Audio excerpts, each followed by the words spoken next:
Bismillahirrahmanirrahim. Assalamualaikum warahmatullahi ta'ala wabarakatuh. Terima kasih kepada Dr. Zuraidah selaku pensyarah kita di PP Uniza bagi subjek sekolah dan masyarakat kerana beri peluang kepada kami untuk bentang dan kongsi tajuk berkenaan isu-isu pendidikan berdasarkan perspektif sosiologi pendidikan melalui pembacaan dan rujukan daripada artikel jurnal. Saya telah merujuk jurnal dengan tajuk Pengaruh Beban Tugas dan Motivasi Terhadap Keefisienan Kerja Guru Sekolah Menengah di Sabah. Artikel ini menyentuh tentang perkaitan antara beban tugas dan pengaruhnya terhadap motivasi guru dalam melaksanakan tugas secara efisien atau kita kata secara berkesan di sekolah. Sebagai pengenalan, saya terangkan dahulu konsep beban tugas guru yang dinyatakan. Jika kita lihat pada hari ini, tugas guru bukan sahaja memfokuskan kepada mendidik murid ataupun mengajar murid semata-mata, tetapi skop kerja guru telah diluaskan sesuai dengan perkembangan semasa. Antaranya, guru terbabit dalam kerja kerani dan pengurusan. Inilah yang menjadi kerjaya guru itu semakin mencabar. Selain itu, guru dia ada peranan besar dalam melahirkan modal insan berkualiti dan berdaya saing. Jadi penting untuk guru menyumbang tenaga dan bakti kepada pembangunan ekonomi, politik dan sosial negara.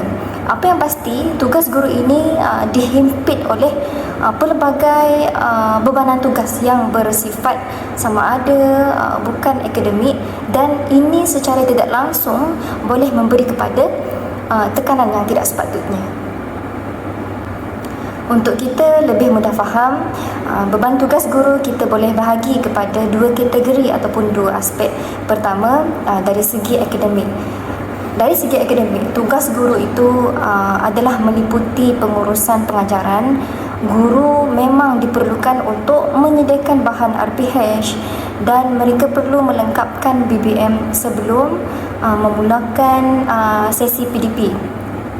Mereka juga perlu menyemak dan periksa buku latihan sama ada buku nota pelajar, dan perkara inilah menyebabkan mereka perlu mengambil masa yang panjang dan menyebabkan guru tidak sempat untuk menyiapkan tugasan di sekolah. Sedangkan apabila mereka berada di rumah, terutama kepada guru wanita, mereka juga tetap perlu menguruskan urusan di dalam rumah tangga. Apabila berlaku konflik sama antara tugasan kerja dan juga keluarga, perkara ini sedikit sebanyak akan menimbulkan ketegangan dan menyebabkan guru tidak dapat sediakan waktu yang berkualiti untuk diri serta keluarga. Yang kedua, dari segi bukan akademik, iaitu guru yang terlibat dengan aktiviti luar PBD, sama ada soal pentadbiran dan lain-lain. Contohnya, tugasan perkeranian ataupun tugasan yang mereka perlu lakukan secara dalam talian. Dan inilah juga menyumbang kepada faktor tersebut, di mana terutama kepada guru yang bertugas di kawasan yang mempunyai capaian internet yang rendah. Kadang-kadang ada guru perlu tunggu waktu malam untuk siapkan tugasan berkenaan. Seterusnya saya akan bentangkan kaitan motivasi yang dinyatakan di dalam artikel ini. Penulis menyatakan bahawa motivasi adalah faktor penting yang mempengaruhi pencapaian seseorang individu. Maka dalam konteks pembelajaran, kita panggil ini sebagai motivasi guru. Motivasi guru termasuklah seorang guru yang dapat melaksanakan tugasan-tugasan yang sukar dengan baik, dan mereka ini adalah seorang guru yang kurang menimbulkan masalah. Seterusnya, apakah yang dimaksudkan dengan keefisienan kerja guru? Di sini, efisien adalah merujuk kepada keberkesanan kerja guru, iaitu bagaimana guru melaksanakan tugas dan tanggungjawab yang pelbagai. Maksudnya, guru efisien seharusnya memiliki kemahiran yang pelbagai, memiliki komitmen dan ada dedikasi yang tinggi terhadap pekerjaannya.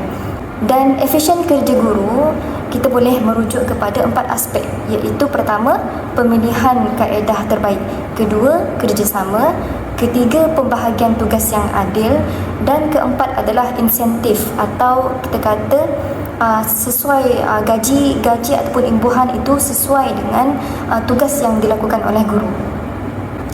Seterusnya ada 5 faktor yang mempengaruhi motivasi seseorang dalam pekerjaan. Ini boleh dikenali sebagai faktor ekstrinsik, iaitu merangkumi penyediaan, kedua, pemantauan, ketiga, gaji dan imbuhan, keempat, suasana di tempat kerja, dan kelima adalah hubungan sosial antara sesama pekerja. Dan apa pula faktor yang menyebabkan kekurangan motivasi untuk bekerja? Motivasi inilah yang dikenali sebagai motivasi intrinsik. Intrinsik termasuklah pencapaian, kejayaan, kepuasan dan peningkatan taraf dalam kehidupan. Kesimpulan yang saya dapat daripada artikel ini, sebenarnya isu beban tugas guru adalah isu berpanjangan dan dilihat tidak ada penghujungnya. Maka sebagai pendidik, guru adalah ejen perubahan. Dalam konteks pengurusan, profesion menjadi seorang guru adalah mereka perlu sentiasa menyahut apa-apa cabaran. Untuk melihat keupayaan seorang guru itu dalam melaksanakan tugasannya bukan sahaja memfokuskan di dalam bilik darjah, tetapi di sekolah itu secara amnya. Oleh itu, guru perlu mementingkan elemen profesionalism atau kita kata sebagai tanggungjawab, iaitu berpusatkan kepada ilmu pengetahuan. Bagaimana? Iaitu dengan kemaskini kemahiran pengetahuan dan aplikasikan kaedah pengajaran terkini. Maka di sini pihak berwajiblah yang akan bertanggungjawab melaksanakan, menganjurkan kursus sama ada latihan ataupun program supaya masing-masing dapat meningkatkan keupayaan, meningkatkan ketahanan dan prestasi kerja. Pelaksanaan ini bukan sahaja kita fokuskan kepada perubahan terhadap peringkat sekolah ataupun guru itu semata-mata, tetapi kerajaan juga perlu menekankan aspek tersebut dengan meningkatkan kecekapan sistem bagi memastikan masa guru itu dapat digunakan dengan sebaiknya untuk mendidik anak-anak selaras dengan kehendak falsafah pendidikan kebangsaan. Jadi itu sahaja daripada saya. Moga-moga apa yang kita kongsi dan apa yang kita dapat ini dapat kita hayati oleh semua peringkat supaya sistem pendidikan di dalam negara kita ini sentiasa berkembang maju, insya-Allah. Assalamualaikum warahmatullahi taala wabarakatuh.